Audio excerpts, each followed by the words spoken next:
Olá, tudo bem? A palavra de Deus diz assim, Amós 8, verso 11.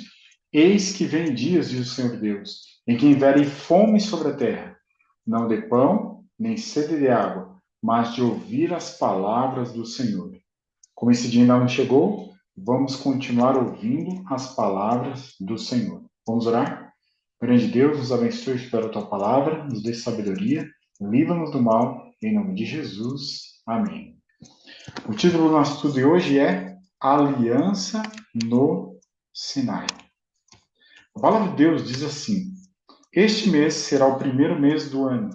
O cordeiro será sem defeito, e o guardareis até o 14º dia deste mês. O imolará no crepúsculo da tarde. Nenhum de vós saia da porta da sua casa até pela manhã. Então, os israelitas saíram do Egito no 15º dia do primeiro mês e chegaram no Sinai no primeiro dia do terceiro mês. 16 dias do primeiro mês, 30 dias do segundo mês e um dia do terceiro mês. 47 dias. Manifestação poderosa de Deus, muitos milagres e muitos desafios. Saíram de Ramsés e agora estão bem mais ao sul no Monte Sinai, também conhecido como Monte Horebe. Tendes visto que fiz aos egípcios, como vos levei sobre asas de águia e vos cheguei a mim. Então, o objetivo de Deus era aproximar o seu povo dele. Agora, pois, se diligentemente ouvirdes a minha voz e guardardes a minha aliança, então sereis a minha propriedade peculiar dentre todos os povos. Sereis reino de sacerdotes e nação santa. Então, parte de Deus, libertar e aproximar o seu povo dele. Parte dos humanos, ouvir-lhe diligentemente e guardar a aliança. Se isso acontece, eles são propriedade peculiar de Deus, reino de sacerdotes e nação santa, o divino com o humano. Vinde a mim, Jesus, todos que estáis cansados e sobrecarregados, e eu vos aliviarei. Tomai sobre vós o meu jugo, e aprendei de mim, porque sou manso e humilde de coração, e achareis descanso para a vossa alma, porque o meu jugo é suave e o meu fardo é leve. Devemos ir a Jesus. Mas, antes de Deus se manifestar no Monte Sinai, ele pediu para que Moisés orientasse o povo que eles deviam se preparar. Devemos nos preparar ao ir adorar a Deus, ao ir à presença de Deus. Disse também o Senhor a Moisés: Vai ao povo e purifica-o hoje e amanhã. Lavem ele as suas vestes e estejam prontos para o terceiro dia, porque no terceiro dia o Senhor, à vista de todo o povo, descerá sobre o monte Sinai. Então, não podemos ir até o Senhor de qualquer jeito. Devemos nos preparar. Deus pretendia fazer da ocasião em que pronunciaria sua lei uma cena de impressionante e respeitável grandeza, à altura do exaltado caráter daquela lei. O povo precisaria compreender que todas as coisas ligadas ao serviço de Deus devem ser consideradas com a maior reverência. Então, estamos indo à presença de Deus, reverência completa. Então, falou Deus todas estas palavras. Então, Deus falou a sua lei e Deus escreveu duas vezes a sua lei. Deu a Moisés as duas tábuas do testemunho, tábuas de pedra, escritas pelo dedo de Deus. Êxodo 34 diz: Lavra duas tábuas de pedra como as primeiras, e eu escreverei nelas as mesmas palavras que estavam nas primeiras tábuas, que quebraste. Então, falou e escreveu duas vezes. Será que isso é novo?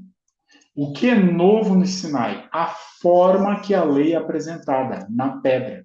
Mas a lei já existia. Adão ensinou a seus descendentes a lei de Deus, que foi transmitida aos fiéis através de sucessivas gerações. A contínua transgressão da lei de Deus atraiu um dilúvio. A lei foi preservada por Moisés e sua família, que por procederem corretamente foram salvos na arca por um milagre de Deus. Noé ensinou a seus descendentes os 10 mandamentos. O que temos de adicionado no Monte Sinai?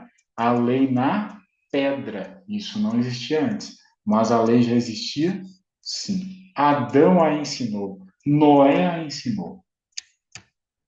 Para deixá-los sem justificativas, o próprio Senhor condescendeu em descer sobre o Sinai, envolto em glória e circuncidado por seus anjos, e na mais sublime e terrível maneira fez conhecida a sua lei dos 10 mandamentos. Proclamou sua lei com voz audível aos ouvidos de todo o povo.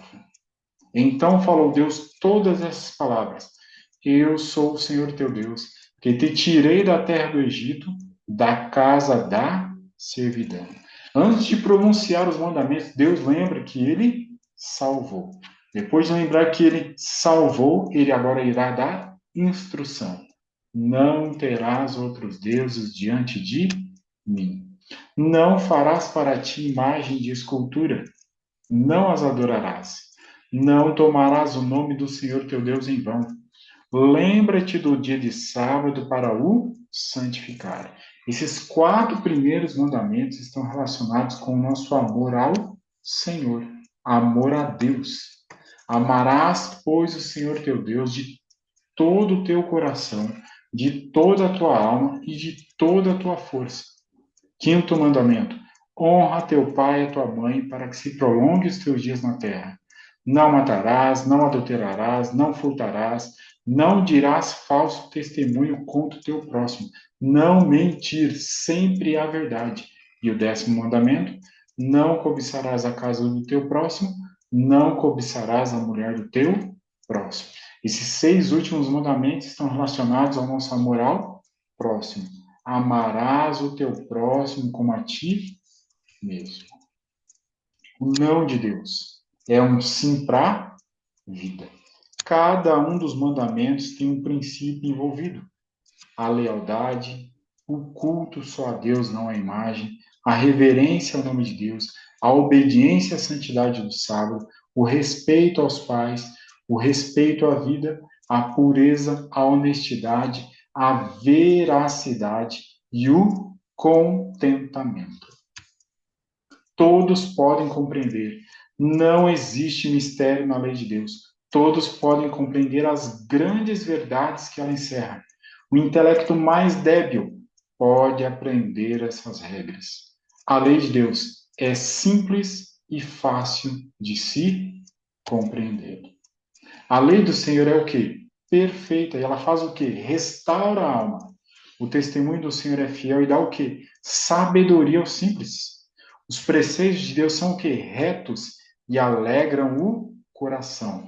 O mandamento de Deus é o quê? Puro e ilumina os olhos. O amor não pratica o mal contra o próximo, de sorte que o cumprimento da lei é o amor. Amar a Deus sobre todas as coisas e ao próximo como a ti mesmo. Jesus diz: se me amais, guardareis os meus mandamentos.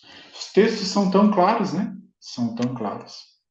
Por conseguinte, a lei é santa e o mandamento santo e justo e bom. Jesus diz: não penseis que vim revogar a lei ou os profetas. Não vim revogar, vim para cumprir. O sentido do cumprir é: eu vim para obedecer, para obedecer. Antes, o seu prazer está na lei do Senhor, e na sua lei medita em que momento? De dia e de noite. Josué diz: não cesses de falar deste livro, antes medita nele dia e noite, para que tenhas cuidado de fazer segundo tudo quanto nele está escrito. Então farás prosperar o teu caminho e serás bem-sucedido. Então a lei de Deus, ela traz o quê? Uma promessa. A lei de Deus nos traz o quê? Esperança. vida, caminho, luz.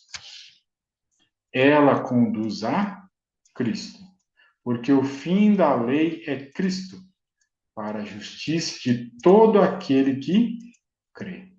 A lei nos serviu de aio para nos conduzir a Cristo, a fim de que fôssemos justificados, perdoados por fé. Então, a lei de Deus está ali.